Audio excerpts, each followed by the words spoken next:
हिमाचल प्रदेश में चुनावी माहौल के बीच नगर निगम चुनाव पर 16 अगस्त तक के लिए आज रोक लग गई है। रोक कुछ आपत्तियों के कारण लगी है, जो राजनीतिक दलों की आपत्तियां थी। इसी बीच चुनावी चर्चाओं को आगे बढ़ाते हुए हम आज नगर निगम के कुछ खास मुद्दों पर चर्चा करेंगे। हमारे साथ चर्चा के लिए आज मौजूद हैं पूर्व पार्षद सुरेंद्र चौहान गुड्डू जी। ये छोटा शिमला विकासनगर वार्ड से 2 बार लगातार पार्षद रहे हैं।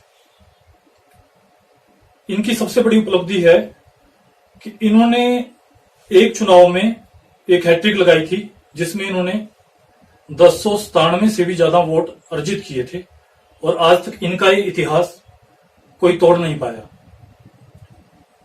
ये उस समय का सबसे हाईएस्ट मार्जिन था। सुरेंद्र चौहान गुड्डू जी हिमाचल प्रदेश कांग्रेस में वाइस प्रेसिडेंट के पद पर विराजमान हैं। साथ ही असंगठित कामगार एक विंग है जो कांग्रेस द्वारा इजाद किया गया था, जिसमें इंप्लॉइज और मजदूरों को एकत्र कर एक साथ इनकी योजनाएं चलाई जा रही थी। उसमें चेयरमैन का काम भी देख रहे हैं। इसके अलावा पिछले 30 वर्षों से ये कांग्रेस के विभिन्न विंगों में अलग अलग पदों पर रहे हैं। ये छात्र काल से राजनीति में जुड़े, एनएसयूआई के बाद यूथ कांग्रेस और फिर हिमाचल प्रदेश कांग्रेस में इन्होंने अपनी उपलब्धियों से सबका मन मोह लिया है। खास तौर पर सुरेंद्र चौहान गुड्डू जी जातीय समीकरण और दलगत राजनीति की बात नहीं करते। ये पर्यावरण प्रेमी के तौर पर जाने जाते हैं। इसके अलावा इनके जो मुद्दे रहते हैं वो राजनीति से बिल्कुल हटकर रहते हैं। पर्यावरण के अलावा पानी, भूमि, पार्किंग और बुनियादी समस्याओं को ये जनता के सामने उठाते हैं और उसके निदान के लिए प्रशासन के सामने हमेशा आंदोलनरत रहते हैं। तो आज चुनावी चर्चा पे सुरेंद्र चौहान गुड्डू जी का हम स्वागत करते हैं। गुड्डू जी, आपका स्वागत है। धन्यवाद।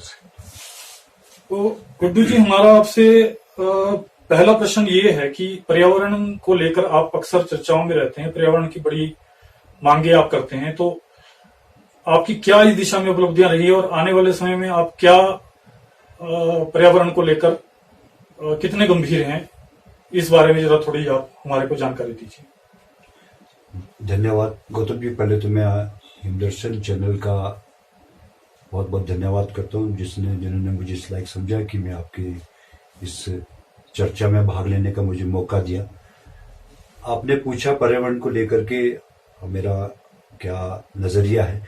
मेरा ये कहना है पर्यावरण एक बहुत बड़ी समस्या आने वाले समय में आने वाली है। हमारी जो आने वाली जो जनरेशन है उसके लिए हम बहुत बड़ी समस्या पैदा होने जा रही है। और ना केवल भारतवर्ष में, पूरे विश्व में पर्यावरण की स्थिति बहुत खराब है, जिसको लेकर के भारत बड़े निचले स्तर पर है। हमारा कोई बहुत बड़ा कंट्रीब्यूशन नहीं है। हम एक राजनीतिक दल के संबंध में रखता हूं, लेकिन मेरा ये मानना है कि राजनीतिक दलों को भी इसमें अपना एक मैनिफेस्टो और मैनिफेस्टो के माध्यम से पर्यावरण के प्रति अपना एक अहम भूमिका निभानी चाहिए। जो मैं अभी लिखित तौर पे अपने पार्टी की अध्यक्षा, पार्टी के जो चुनाव प्रचार कमेटी के अध्यक्ष ठाकुर सुखविंदर सुक्खू जी और प्रतिभा सिंह जी हमारी जो पार्टी की अध्यक्षा है, और जो हमारे सीएलपी के लीडर मुकेश अग्निहोत्री जी, और जो मैनिफेस्टो कमेटी के चेयरमैन है धनीराम शेंडल जी, उनको भी मैं लिखित तौर पे ये अपनी तरफ से एक प्रस्ताव भेजेंगे कि पार्टी को पर्यावरण के प्रति गंभीरता दिखानी चाहिए। और अपने मैनिफेस्टो में जो हमारे लाखों कार्यकर्ता है, जो कार्यकर्ता हमेशा पार्टी के लिए काम करते हैं, समाज में एक बहुत बड़ी समस्या पर्यावरण को लेकर आई है, तो ये हमारा एक राजनीतिक दल का एक दायित्व ये भी बनता है कि हम वोट के साथ साथ समाज में होने वाली जो गंभीर समस्याएं हैं, जिसको आने वाली जनरेशन को लेकर के हमको एक ज्ञान देना है, उसको लेकर के हमें हमें अपने पार्टी लेवल पे इस चीज को उठाना चाहिए, चाहे वो कोई भी पार्टी हो। मैं अपने विरोधी दल भी या दूसरे दल भी है, चाहे प्राइम मिनिस्टर साहब भी है, या हमारा एआईसीसी का हेडक्वार्टर्स है। मैं बड़े लेवल पे भी ये कहना चाहता हूँ कि हमारे बड़े लेवल के लीडर्स को इस पे बहुत काम करना चाहिए। हमारा देश 125 करोड़ देशवासियों का ये देश है। यदि हर एक आदमी सिर्फ एक पौधा अपने लाइफ में लगाए और उसकी मेंटेन करे तो 125 करोड़ पौधे तैयार होते हैं, जिससे न केवल देश और प्रदेश हरा भरा और सुंदर बन सकता है, स्वच्छ बन सकता है। लेकिन मैं एक छोटा सा आदमी हूँ, छोटा सा कार्यकर्ता हूँ, लेकिन बड़ा आदमी, बड़े लोग, बड़ा जो जिनका व्यक्तित्व बड़ा है, वो इस लेवल पे एक अच्छी अपील करे देशवासियों से, चाहे प्राइम मिनिस्टर है, चाहे हमारा एआईसीसी का हेडक्वार्टर्स है, राहुल जी है, सोनिया जी है, जो बड़े व्यक्तित्व, बड़े चेहरे बैठे हैं। तो पार्टी लेवल पे लाखों कार्यकर्ता सब पार्टी के पास होते हैं। अगर वो इसको एक भावनात्मक मुद्दा बनाए तो हम एक समाज के प्रति हमारा एक बहुत बड़ा योगदान होगा पर्यावरण को बचाने के लिए। क्योंकि आजकल आप देखते होंगे कि पर्यावरण में जो है, आप पानी कितने कितने दिनों बाद आ रहा है, आपकी सड़कें बन रही है तो लेकिन आपका हमारा जो उसकी कटिंग्स है वो नालों में जा रहा है, सोर्स पानी के सूख रहे हैं, उसकी सिल्ट आ रही है। सिल्ट क्यों आ रही है उसको कोई नहीं देख रहा है। वो जब आप कटिंग करते हो रोड की तो सड़क के नीचे सारा मलबा मिट्टी आ जाता है, तो उस टाइम तो कोई देखता नहीं है। जो सोर्स हमारे बंद हो रहे हैं, तो और बिजली के प्रोजेक्ट्स बन रहे हैं, हिमाचल में भी बिजली के प्रोजेक्ट्स बन रहे हैं। कभी उसमें किसी ने देखा नहीं कि हम कितना क्या वो पर्यावरण को बचाने के लिए जो उसने कंडीशंस रखी थी जब एग्रीमेंट हुआ था, तो क्या वो पूरी कर रही है वो कंपनी? कोई नहीं करता है। वो आप कभी भी देखें तो आपको जहां जहां बिजली के प्रोजेक्ट्स लग रहे हैं पर्यावरण को लेकर, उसको आसपास का एरिया बिल्कुल बंजर हो गया हुआ है। तो ये एक बहुत ये समस्या हम आने वाली अपने जनरेशन को, पेड़ है तो हवा नहीं होगी तो अब खत्म हो जाएगी, ऑक्सीजन नहीं रहेगी तो खत्म हो जाएगी। पर्यावरण में बहुत बड़ा बदलाव आ रहा है। तो ये चीजें हम पार्टी प्लेटफॉर्म पे भी, और मैं चाहता हूं कि ये हम अपने लिखित तौर पे अपने मैनिफेस्टो में डलवाएंगे इसको इस बार हम, कि हम पार्टी की सोच होनी चाहिए, पार्टी को एक ऐसा कार्य करना चाहिए कि ताकि हम आने वाली जनरेशन को एक सामाजिक जो कार्य है वो हम उसमें भी हमको बढ़ चढ़ के भाग लेना चाहिए। अच्छा गुड्डू जी, आपने एक प्रेरणा जो है लोगों को अक्सर सुनाई है, वो वन परियोजना है कि कांग्रेस के कार्यकाल में कुछ वनों को लेकर के कोई योजनाएं चलाई गई थी और वन इजाद भी किए गए थे। वो क्या है, उसके बारे में जरा थोड़ा रोशनी डालें। देखिए, अराउंड 90s का दशक में हमारे युवा कांग्रेस के अध्यक्ष थे हर्ष महाजन जी। तो उस समय एक और हमारे एनएसवाई के अध्यक्ष थे सुखविंदर सिंह सुक्खू जी। तो उन्होंने हमारा एक पंथा घाटी के पास एरिया लिया था, हमने अडॉप्ट किया था उस एरिया को। उस एरिया को हमने संजय वन योजना के नाम से चलाया। उसमें लगभग 5-6 साल लगातार हम युवा कांग्रेस के साथियों ने उसको मेंटेन किया। उसमें हर साल उसमें पौधे भी लगाए। उसको जब तक वो पौधे अपने जड़ों को जब तक उसने पकड़ नहीं बनाई तब तक उसको हम पानी भी देते रहे, उसके रख रखाव भी किया। आज आप उसको देखेंगे तो उस एरिया को एक बड़ा अच्छा खासा एक जंगल बन गया है। और वो नेचर के साथ साथ फिर उसके बाद जब वो पेड़ चलने शुरू हो जाते हैं तो फिर वो कुदरत भी साथ देती है, तो उसका साथ में खुद ब खुद फिर बीज गिरते हैं तो जंगल बन जाता है। आज वो हमें देख के बड़ी खुशी होती है, क्योंकि मेरा घर थोड़ा सा दिखता है तो सामने वो दिखता है। वो संजय वन योजना के नाम से चलाया था। तो युवा कांग्रेस के बड़े साथियों ने उसने बड़ा अच्छा काम किया था। हर्ष महाजन जी युवा कांग्रेस के प्रेसिडेंट थे, हम एनएसवाई से जुड़े थे। सुखविंदर सिंह सुक्खू जी एनएसवाई के अध्यक्ष थे। तो एक बड़ा अच्छा काम उस टाइम हुआ था। वो इस तरह की योजनाओं को लाना चाहिए, कुछ एरिया को अडॉप्ट करना चाहिए पार्टी लेवल पे भी। और कोई भी साल का कोई भी आदमी कोई भी दिन चुन सकता है, अपने किसी भी की याद में चुन सकता है, अपने बर्थडे के लिए चुन सकता है, अपने मैरिज एनिवर्सरी चुन सकता है, पेरेंट्स की याद में लगा सकता है। कोई भी ओकेजन साल का एक दिन चुनना, लेकिन सिर्फ उस पौधे को आपको केयर करनी है। और वो केयर को सिर्फ केयर करने तभी तक केयर मांगता है पौधा जब उसकी जड़ें पकड़ लेता पौधा, तो उसके बाद वो चल पड़ता है उसको। लेकिन उसके शुरू के जो क्रूशियल ईयर होते हैं 2-3 साल, वो बड़े इंपॉर्टेंट होते हैं। जी, ये बड़ी अच्छी बात है पर्यावरण के प्रति। और दूसरा इसमें एक चीज ये भी हो सकती है कि जो हमारे बंदर जो आतंकित कर रहे हैं लोगों को, आतंक मचा हुआ है बंदरों का पूरे शहर में, और अगर हम पौधे रोप रहे हैं और वो कोई फलदार पौधे हम रोपें तो हो सकता है कि बंदर जो है शहरों की तरफ ना आके थोड़ा जंगल में ही बसेरा करें और लोगों को इस समस्या से भी निजात मिले। बहरहाल एक मुख्य जो चर्चाएं चली हुई हैं आपको लेकर के शहर में, चर्चाओं में कि अब पार्किंग को लेकर के कोई बड़ी मांग करने वाले हैं कि पार्किंग को लेकर के अब शहरों के आकार से कुड़ते जा रहे हैं, गाड़ियां बढ़ती जा रही हैं, गाड़ी खड़ी हो जाती है, चालान हो जाता है। तो इस विषय में आप कुछ गंभीरता से कोई ज्ञापन सौंपने की आपकी चर्चाएं सामने आई हैं, तो क्या वो यातायात के मुद्दे हैं जिनको आप प्रशासन के समक्ष उठा रहे हैं? देखिए गौतम जी, मैं आपको एक बात आपके ध्यानार्थ लाना चाहता हूँ कि जो शिमला में जो पार्किंग की समस्या बहुत बड़ी समस्या है, और आप अगर वाहन लेना चाहे शिमला में, अगर वाहन आपने लेना है तो आपको शिमला का अर्बन का नंबर नहीं मिलेगा। तो वो एडमिनिस्ट्रेशन और डिस्ट्रिक्ट एडमिनिस्ट्रेशन, सरकार और नगर निगम इस चीज को ही मानते हैं कि हमारे पास यहाँ पार्किंग के लिए जगह नहीं है। अगर मेरे पास पार्किंग के लिए जगह है तो मुझे वो आइडेंटिफाई करके वेरीफाई करते हैं, पुलिस वेरिफिकेशन होती है, उसके बाद मेरे को शिमला का नंबर मिलेगा। जब एक साइड आप खुद मान रहे हैं इस चीज को कि शिमला में हमारे पास गाड़ी खड़ी करने के लिए जगह नहीं है, तो इट मीन्स कि आपको आपके पास सुविधा देने को नहीं है। हमारा ये कहना है कि आज शिमला में हर आदमी के पास, लगभग तीसरे या चौथे आदमी के पास गाड़ी है, लेकिन गाड़ी खड़ी करने के लिए जगह नहीं है। जितने पार्किंग स्पेस चाहे नगर निगम ने बनाए हैं, प्रदेश की सरकार ने बनाए हैं, वो सभी स्पेस जो है भरे होते हैं। उसके अलावा जो बाहर सड़क में गाड़ी कोई लगाता है तो उसका हैवी चलान होता है। जो मोटर व्हीकल एक्ट आया है, जो सेंट्रल गवर्नमेंट ने बनाया है, उसको लेकर के हमारा ये कहना है कि ये पहाड़ी राज्य है, हम पहाड़ी राज्य हैं। पहाड़ी राज्य होने के नाते हमारे पास सुविधा नहीं है यहाँ पे। अभी ये खासकर शिमला कैपिटल है, कैपिटल राजधानी होने के नाते बाहर से भी लोग आते हैं। शिमला में इतना प्रेशर होता है कि गाड़ी खड़ी करने के लिए जगह नहीं है।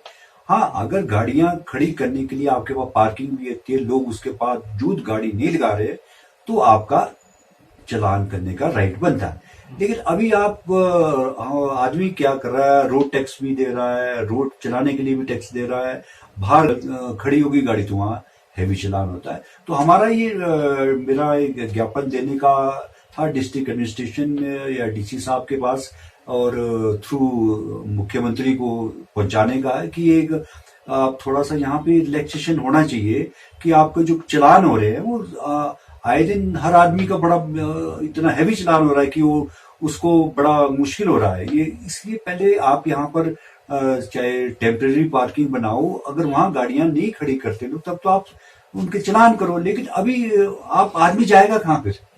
आप जब एडमिनिस्ट्रेशन खुद ही मान रहा है कि शिमला में गाड़ी खड़ी करने के लिए जगह नहीं है, जब जगह नहीं है तो आपको उस चीज को समझना पड़ेगा कि एक प्ले शहरी राज्य और ये पहाड़ी राज्य में बहुत अंतर है। जी, बड़ा सराहनीय कदम है और बड़ी पहली पहल है ये ऐसी जिसमें आपने ऐसी मांग की है, और ये वाकई में लोगों के लिए अगर ऐसा कुछ होता है तो बहुत ज्यादा लोगों को फैसिलिटी मिलेगी और चालानों की संख्या भी कम होगी।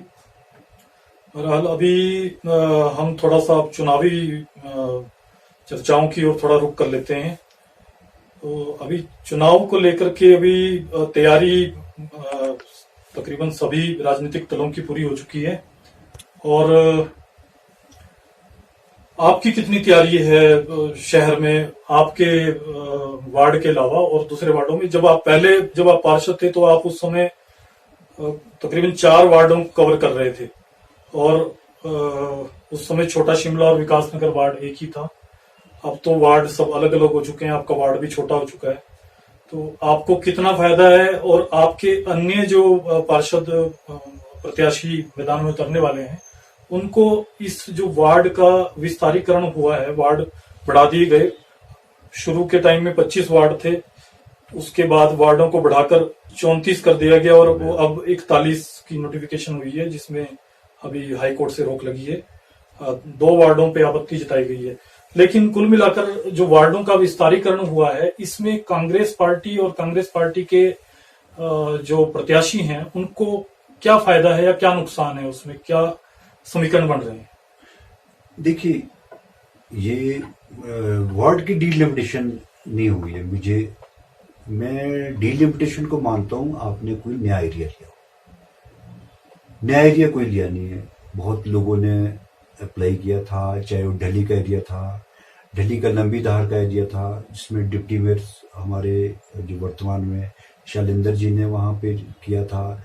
न्यू शिमला का कुछ एरिया था, आपका कसुम्पटी का कुछ एरिया था, जिन्होंने लिखित, और छोटा शिमला के साथ कुछ और हमारा एरिया लगता है, फ्लावर डेल की कॉलोनी का था।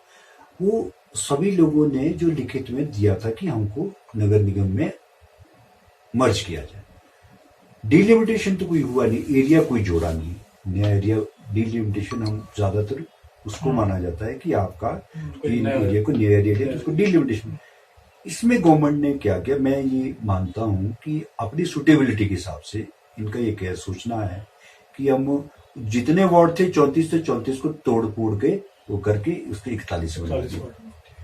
उसमें क्या हो रहा है कि आधे वार्ड कोई तो बन गया बिल्कुल ही छोटा, 1200-1300 का वार्ड में आपको फॉर एग्जांपल छोटा शिमला का बताऊं, ब्रॉकफास्ट का 13 या 1400 को वोटों का वार्ड बना दिया। ऊपर बना दिया 2500 वोटों का, और जो छोटा शिमला है उसमें एक बेनमोर का ले लिया एरिया, कुछ क्लिनिक का ले लिया एरिया। जो छोटा शिमला में एग्जिस्टिंग कर रहा था उसको तोड़ के उसको दो वार्ड्स का, 2 बूथों का एक वार्ड बना दिया। तो वो एक लगभग 1300 या 1400 का वोटों का एक, जो हमें लगता है कि इंटेंशनली अपने एक पॉलिटिकल बेनिफिट के लिए इस तोड़ मोड़ करके किया। क्योंकि डिलिमिटेशन जो चाह रहे थे लोग वो तो आपने किया नहीं। वो तो चाह रहे थे कि भी जिन एरिया को लेना चाहते, शामिल करना चाहते, वो तो किया ही नहीं आपने। तो शहर के साथ लगते, शहर के साथ के लिए जिन्होंने लिखित में दिया आपने आपको कि हमको मर्जर किया जाए, वो तो आपने उनको तो किया ही नहीं। वो जो आपने एग्जिस्टिंग अब जो सिटिंग वार्ड्स है उनकी तोड़ फोड़ करके, अरे और ऊपर नीचे करके सब सारा डिस्टर्ब कर दिया।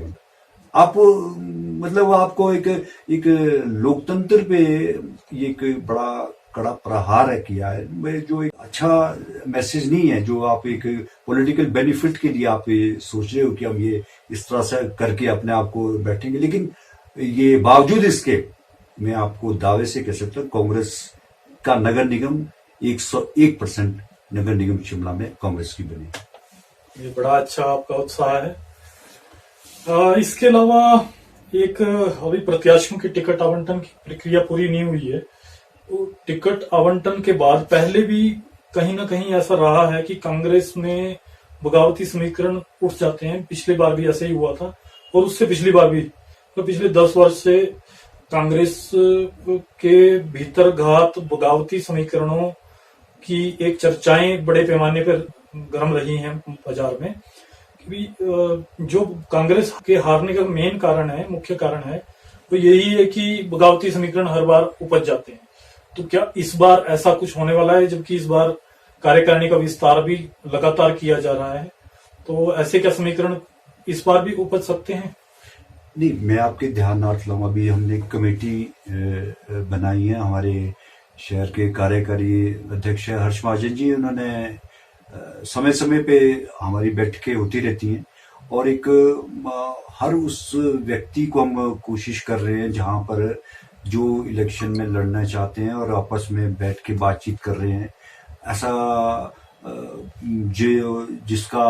जिस आदमी का जहां 2-2, 3-3 लोग कंटेस्ट करते हैं, तो उनसे बैठ के चर्चा की जा रही है, सबसे बातचीत की जा रही है। उसमें एक कमेटी बनाई हुई है हमारी, जो उस पे काम कर रहे हैं ऑलरेडी। उनको अप्रोच किया जा रहा है, उनको एक बड़े अच्छे सिस्टमेटिकली माहौल से भी हम सभी लोगों को मनाने की कोशिश करेंगे कि टिकट तो सिर्फ एक ही आदमी को मिलेगा, लेकिन सरकार में और इसमें कॉर्पोरेशन में बहुत उम्मीदें होती हैं आगे। जब आपका कॉर्पोरेशन बनता है तो उसको कई लोगों की एडजस्टमेंट हो सकती है इजीली, कोई इसमें ऐसा नहीं है। लेकिन बड़े लीडर्स की जो इन्वॉल्वमेंट के बाद कार्यकर्ता थोड़ा मान सम्मान चाहता है, और एक मान सम्मान जब मिलता है तो उसको एक बड़े लीडर की इन्वॉल्वमेंट से तो सभी लोग इस दिशा में एक कार्य ऑलरेडी हो रहा है।